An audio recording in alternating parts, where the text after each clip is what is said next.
पंजाब में प्रधानमंत्री नरेंद्र मोदी के काफिले की सुरक्षा में हुई चूक के मामले में कांग्रेस आलाकमान ने मुख्यमंत्री चरणजीत सिंह चन्नी से बात की है। कांग्रेस के अंतरिम अध्यक्ष सोनिया गांधी ने इस मामले की विस्तृत जानकारी चन्नी से ली। उन्होंने मुख्यमंत्री से कहा कि मोदी पूरे देश के प्रधानमंत्री हैं, इसलिए उनकी सुरक्षा का पूरा ध्यान रखा जाना चाहिए। उन्होंने कहा कि इस मामले में जो भी जिम्मेदार हैं उनके खिलाफ कार्रवाई की जानी चाहिए। तो वहीं सोनिया की इस हिदायत के बाद केंद्रीय मंत्री स्मृति ईरानी ने कहा कि आखिरकार सोनिया ने मान लिया कि सुरक्षा में चूक हुई थी, लेकिन ऐसा लग रहा है कि उन्होंने मोहरे को आदेश देकर अपना पल्ला झाड़ लिया। इसलिए आज इस मामले को लेकर सुप्रीम कोर्ट में सुनवाई होगी।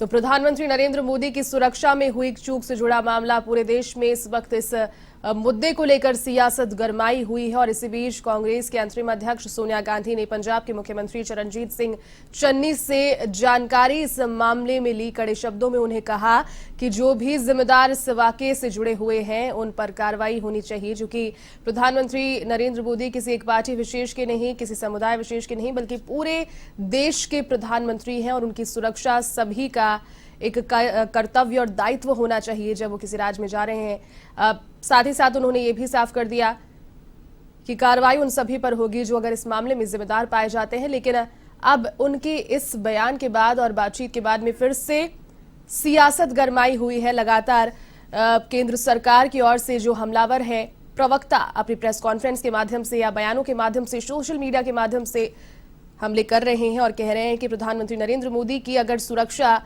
नहीं यहां पर हो पा रही और चूक उनकी सुरक्षा में हुई है तो आम जनता की सुरक्षा को लेकर के किस तरीके से बड़े दावे किए जा सकते हैं। इसी खबर पर अधिक बातचीत के लिए वरिष्ठ संवाददाता नीरज मेहरा इस वक्त मेरे साथ फोन लाइन पर जुड़ चुके हैं। नीरज जी, देखिए, प्रधानमंत्री नरेंद्र मोदी की सुरक्षा में जो चूक हुई थी पूरे देश में वो मुद्दा गरमाया हुआ है और अब कांग्रेस की अंतरिम अध्यक्ष सोनिया गांधी ने आगे आकर के खुद जानकारी जुटाई है कि उस दिन आखिरकार हुआ क्या था और कहा भी है कि जिम्मेदार अगर इस मामले में कोई पाया जाता है तो उस पर कार्रवाई होनी चाहिए। किस तरीके से देखते हैं आप इसे, कहाँ जा रहा है अब ये मुद्दा?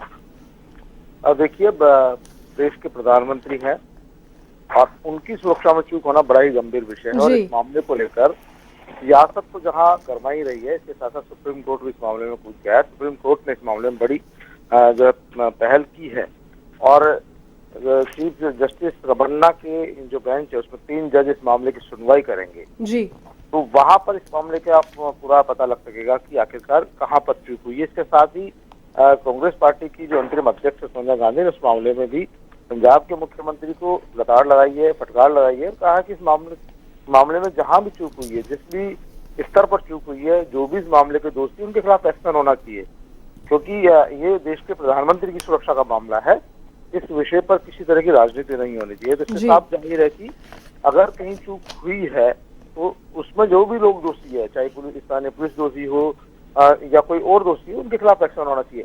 जहां तक बात है प्रधानमंत्री की सुरक्षा का, तो उनकी पूरी सुरक्षा का जिम्मा जो है एसपीजी और आईबी के हाथ में होती है। स्थानीय जो पुलिस होती है उसको उनके निर्देश पर काम करना होता है जी। तो इस विषय पर भारतीय जनता पार्टी के नेता अपने हिसाब से आरोप प्रत्यारोप लगा रहे हैं, कांग्रेस पार्टी के लोग भी अपने हिसाब से बातचीत कर रहे हैं। लेकिन देखिए, मामला देश के प्रधानमंत्री की सुरक्षा से जुड़ा हुआ है तो इस विषय में निष्पक्ष जांच होनी चाहिए। हालांकि पंजाब सरकार ने पूर्व न्यायाधीश की अध्यक्षता में कमेटी का गठन किया है जो 3 दिन में रिपोर्ट पेश करेगी और उन्होंने कुछ अधिकारियों को सस्पेंड भी किया है। लेकिन अभी तक इस मामले पर कांग्रेस और भारतीय जनता पार्टी दोनों तरफ से ही आरोप प्रत्यारोप का दौर चल रहा है। लेकिन इस विषय में राजनीति की बजाय इस बात की जांच होनी चाहिए कि आखिरकार चूक कहाँ हुई है जी। अगर चूक हुई है तो उनके खिलाफ एक्शन होना चाहिए, क्योंकि देखिए, इससे पूर्व भी हमारे देश के 2 प्रधानमंत्री इसी तरह से आतंकवादियों का शिकार हो चुके हैं, स्वर्गीय इंदिरा गांधी जी और राजीव गांधी जी। तो ऐसी स्थिति में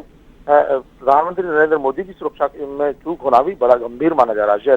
बिल्कुल। चलिए नीरज जी, बहुत शुक्रिया तमाम बातचीत के लिए। तो सुप्रीम कोर्ट में आज इस मामले की सुनवाई होगी। देखिए, ये जो पूरा मामला है वो अब बढ़ता कहीं ना कहीं इसलिए जा रहा है क्योंकि लगातार यहाँ दोनों ओर से आरोप प्रत्यारोप जारी है, सभी के अपने तर्क हैं, पक्ष। लेकिन मुख्य मुद्दा यहाँ पर यह है कि प्रधानमंत्री नरेंद्र मोदी के वीवीआईपी रूट को लीक किसने किया। जब वीवीआईपी मूवमेंट होता है तो रूट यहाँ पर लीक नहीं हो सकता है, सेमी रूट लीक हुआ और किस तरीके से वहां पर 20 ट्रैक्टर एक साथ आकर खड़े हो गए, ये कहना है भारतीय जनता पार्टी की ओर से कि एक बड़ी सुरक्षा में चूक यहां पर हुई। 20 मिनट तक प्रधानमंत्री का काफिला वहां पर खड़ा रहा।